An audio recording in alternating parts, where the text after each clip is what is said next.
Masterpiece Skywarp. Do you know what my favourite part of that sentence is? All of it.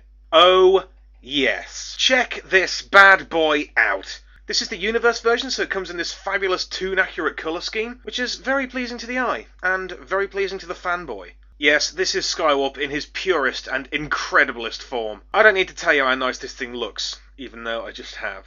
And I'm going to do it again. It is stunning. Alright, let's have a look at his face up here. At first I wasn't sure about the shape of the head, but it's pretty tops. On the box though, it says very clearly, 2 different heads! So I assumed it'd be a case of popping this one off and putting another one on, like a Figma or something. And I ripped the box to bits looking for the other head. But it turns out he actually has 2 faces, and they're both inside this head. So thanks Hasbro for that awful use of basic English. I would really like to have kept that box. But yes, he's got the standard determinedly gormless face, and this other smarmy and sly one, which is totally Starscream. Oh, how it pains me to do this! His arms are pretty bitchin' too, with no fewer than 5 joints! Check out these big old null rays. Put them together with his boob cannons, and you got no chance. Coming to his fists, they don't have quite as much movement as, say, Prime or Unicron, seeing as how 3 of his fingers are fused together there. So sadly, no bird and no horns. Still, he can do that thing that goons do while they're saying something like, "We gon' make mincemeat out of youth."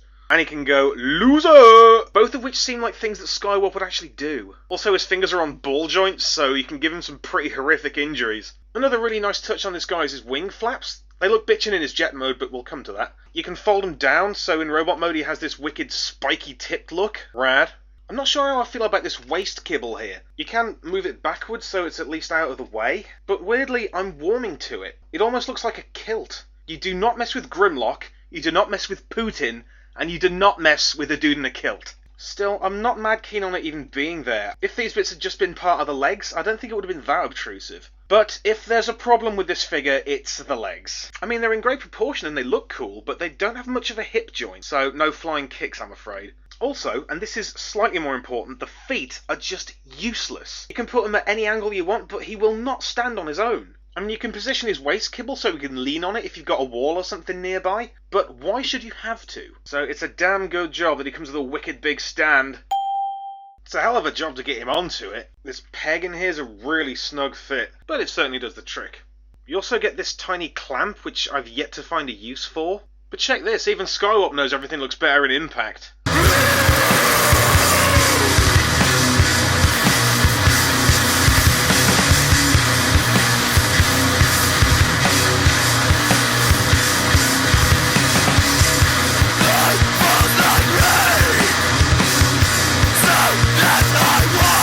Transformation's pretty solid. I still haven't mastered it, but I've only done it like twice, so shut up. It's complex enough, but not frustrating. And this jet mode's nothing if not liquid sex! Would you look at it? It is flawless. It just looks like a big model of an F-15. If you didn't know it transformed, you'd be pretty pushed to guess that. And the Decepticon logos are definitely there, but they're really subtle. Robots in disguise and all that. The detail in here, I gotta tell you, is unparalleled. You almost definitely won't be able to see it that well on my pooey little camera, but it's littered with tiny little lines and rivets. Mind-blowing. Check out these sick new weapons he's got. They don't fire anything, but that's kind of nice. No gimmicks. This thing's gimmick is that it's amazing. Anyways, you can do all sorts with weapons. You can put them all on, or just have the null rays and put the others on the stand, or vice versa. I don't know. Make your own mind up. And there's landing gear, and the wing flaps move, and you can adjust the thrusters, and the nose cone comes away for some reason, and the canopy opens up, and oh look, a tiny dude! A really seriously very tiny dude. It's a real shame this thing's just pure black unpainted plastic, because you'd have to have pretty good eyesight to realise that's not a jumpsuit, it's a lab coat, and that's not a helmet, oh no. That's mad hair. It's not a pilot. That's right, it's Dr. Arkville. That is a total treat. I can't even compare this to any other Skywarps. It's the king. It's a masterpiece. Luckily, the clue's in the title. It even manages to make old MP Prime look a bit clunky and basic, even though it's loads smaller. Now, there's something I want you to appreciate. Regular viewers will know I'm usually pretty enthusiastic about Transformers, and I'm quite generous with my reviews. So I always kind of end up saying that everything's brilliant. So I just want to stress that this thing is light years beyond your universe hounds and your animated blurs.